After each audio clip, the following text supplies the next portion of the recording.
Solo levelling season 2 के episode 1 में हम देखते हैं कि जुनवू सो रहा होता है, तभी उसकी बहन का उसके पास फोन आता है और वो बोलती है क्या तुम अभी तक सो रहे हो? तुमने टाइम देखा है क्या हो रहा है? तुम भूल गए तुमने मेरी टीचर से मिलने का वादा किया था। ये सुनकर जुनवू की नींद पूरी तरह उड़ जाती है और हम देखते हैं जुनवू स्कूल पहुंच गया है। उसकी बहन उसे देखकर हैरान थी और वो बोलती है क्या ये तुम हो जुनवू?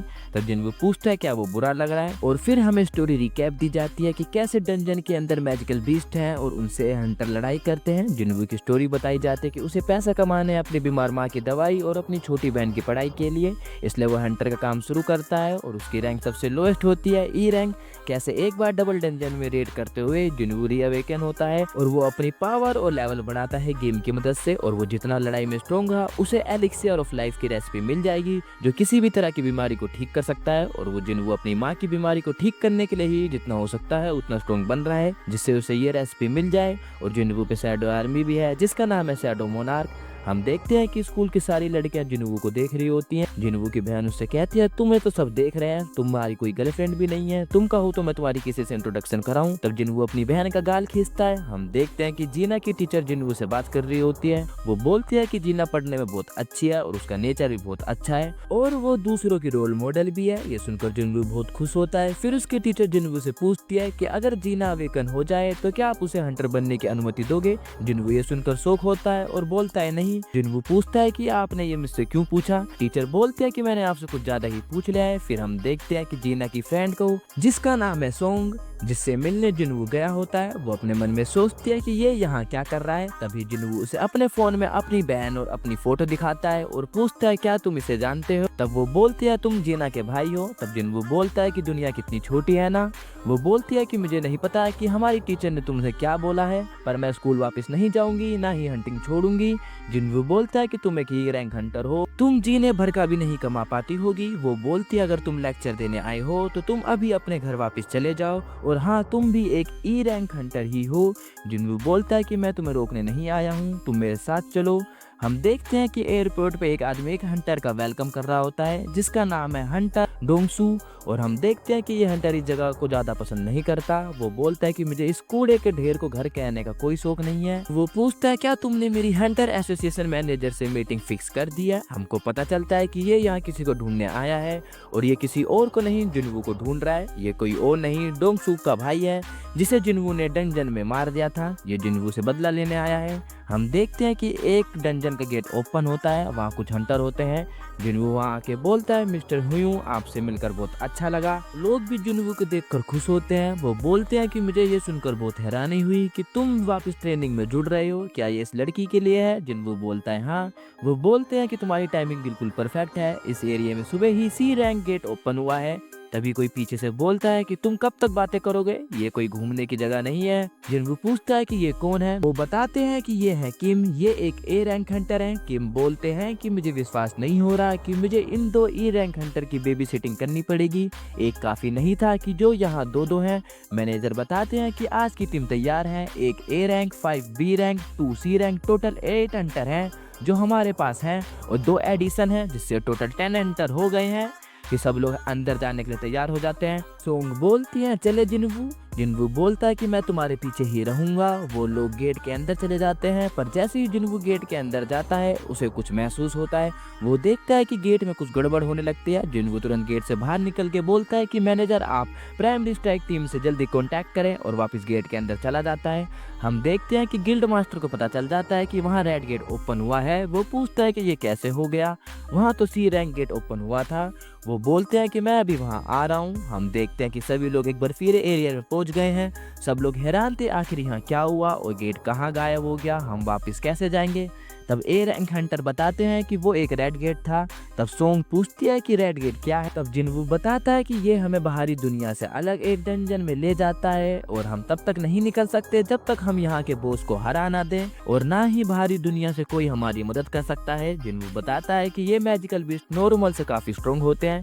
यह सुनकर वह थोड़ा डर जाती है। हम देखते हैं कि कोई चीज उसकी तरफ आ रही होती है। हम देखते हैं कि एक सी रैंक हंटर को कोई आइस एरो से मार देता है। जो एरो सोंग की तरफ आ रही होती है, जिंगू उसे अपने हाथों से रोक लेता है। यह चीज एक बी रैंक हंटर नोटिस करती है और हम देखते हैं कि ये एरो आइस एल्फ ने चलाई होती है और ये देखकर सोंग पूरी तरह डर जाती है और आइस एल्फ उन्हें मारने की धमकी देकर वहां से चले जाते हैं। सोंग पूछती है कि वो कौन है, जिन्गू बताता है कि ये आइस एल्फ है, इनका क्रूल नेचर के कारण हंटर उन्हें डीमन बोलते हैं। यह सुनकर सोंग पूरी तरह डर जाती है। तभी ए रैंक हंटर चिल्लाकर बोलता है, सावधान रहो, तुम सब जानते हो कि रेड गेट का मतलब है हमें बाहरी दुनिया से कोई मदद नहीं मिल सकती और यहाँ पे बी रैंक या उससे ऊपर रैंक के हंटर ही दुश्मन से लड़ सकते हैं। वो बोलते हैं कि मुझे उम्मीद है कि आप जीवित रहने के लिए अपने हाई रैंक हंटर की बात मानोगे। वो बोलते हैं कि मैं अकेले आप सभी को कमांड नहीं दे सकता, इसलिए हम 2 ग्रुप बनाएंगे, हमें जिंदा रहने के चांस बढ़ाने होंगे। अगर हम डिबेट करते रहेंगे तो हम लोग यहीं मर जाएंगे। वो बोलते हैं कि मैं गारंटी देता हूँ जो मुझे फॉलो करेगा वो जिंदा रहेगा। तब सभी लोग उसके ग्रुप को ज्वाइन करने लगते हैं, पर जैसे ही सी रैंक हंटर उसके ग्रुप में आने को बोलता है वो उसे धक्का मार देता है और बोलता है कि जो भी सी रैंक से नीचे हैं वो वहीं रहें और जिंदा रहने की कोशिश करें, तुम सब परेशान मत हो, हम बॉस को हरा देंगे और यहाँ से निकल जाएंगे। तब पीछे से एक बी रैंक हंटर बोलती है कि मैं उन्हें ज्वाइन करना चाहूंगी।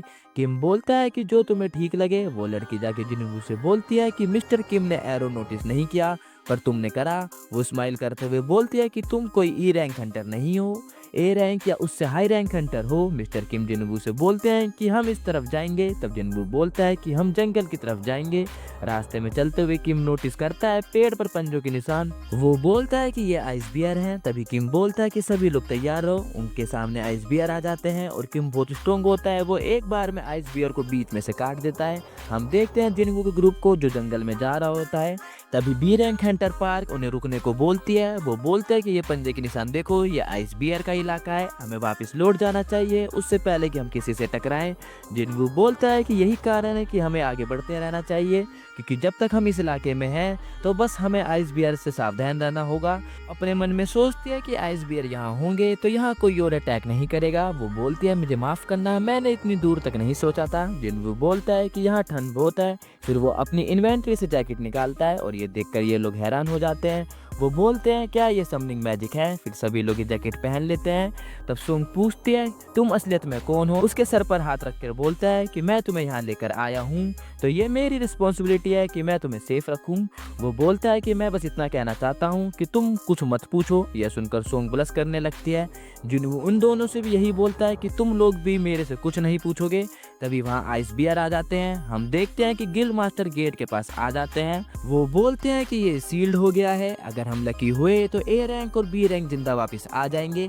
ये सब हंटर किम पे डिपेंड करता है। तभी मैनेजर बताते हैं कि स्ट्राइक टीम में कुछ और भी लोग हैं, उसका नाम है जिन्गू। गिल्ड मास्टर उसकी रैंक पूछते हैं। वो बोलता है ई रैंक सर, पर मुझे लगता है कि वो रीअवेकेंड हुआ है। वो पूछते हैं क्या तुम कंफर्म हो। हिचकिचाते हुए बोलता है नहीं। तभी वहाँ हंटर डोंगसू आ जाता है और वो बोलता है कि बहुत समय हो गए बेगियोनो, मुझे नहीं लगा था कि मैं तुमसे मिलूंगा। जिन्हें नहीं पता है बेगियोनो कौन है तो मैं बता दूं ये गिल्ड मास्टर का नाम है। वो पूछते हैं कि तुम यहाँ क्या कर रहे हो। वो बोलता है कि मेरा एक क्वेश्चन है कि ई रैंक हंटर इस वाइट टाइगर गिल्ड गेट के अंदर क्या कर रहा है। यूनो पूछता है कि तुम किसकी बात कर रहे हो। वो बोलता है संग जिन्गू की। वो बोलता है कि मैं यहाँ आया हूँ और वो रेड गेट के पीछे फंस गया है। वो बोलता है कि मैं उम्मीद कर रहा था कि मैं कम से कम उस कमीने को देख तो पाऊंगा। और दूसरी ओर जिन्गू ने सभी आइस बियर को मार दिया था। फिर हम देखते हैं कि वो लोग आइस बियर को खा रहे होते हैं और बोलते हैं कि ये कितना स्वादिष्ट है। वहाँ पर जिन्गू नहीं होता। हम देखते हैं कि जिन्गू आइस बियर के केव के बाहर खड़ा होता है और अपनी शैडो आर्मी को जिंदा करता है। अब होने जा रही थी shadow army versus ice bear की फाइट। जिन्गू उन्हें कहता है जाओ, और ये फाइट बिल्कुल मस्त थी, पर शैडो आर्मी का यूज करने से जिन्गू का माना बहुत जल्दी गिर रहा था। तभी वहाँ आ जाता है आइस बियर का लीडर और सारे शैडो आर्मी को खत्म कर देता है। जिन्गू का माना भी खत्म हो जाता है और बोलता है कि उसके पास इतना माना नहीं है कि वो उन्हें जिंदा वापस कर सके। फिर वो इग्रिस को लड़ने के लिए बोलता है। अब होने जा रही थी इग्रिस की फाइट। आइस बियर उस पर अटैक करता है, पर इग्रिस उससे आराम से बच जाता है और उसको पूरी तरह अपनी तलवार से घायल कर देता है। ये देखकर जिन्गू भी चौंक जाता है। आइस बियर अटैक करने जा रहा होता है, उससे पहले ही इग्रिस उसका सर काट देता है। और ये देखकर जिन्गू बोलता है कि अगर उस समय इग्रिस तलवार के साथ फाइट करता तो वो मुझे जरूर मार देता। वो इग्रिस से बोलता है कि तुमने बहुत अच्छा काम किया। और हम दूसरी ओर देखते हैं कि किम की हालत खराब हो चुकी है, उसके सारे साथी मर चुके हैं और ये किया है आइस एल्फ्स ने। किम ये सब देखकर बुरी तरह डर जाता है और वहाँ से भाग जाता है। हम देखते हैं आइस एल्व्स के बॉस को और ये एपिसोड यहीं खत्म हो जाता है। अगर वीडियो अच्छी लगी हो तो वीडियो को लाइक और चैनल को सब्सक्राइब करना। मिलते हैं अगली वीडियो में, तब तक के लिए बाय।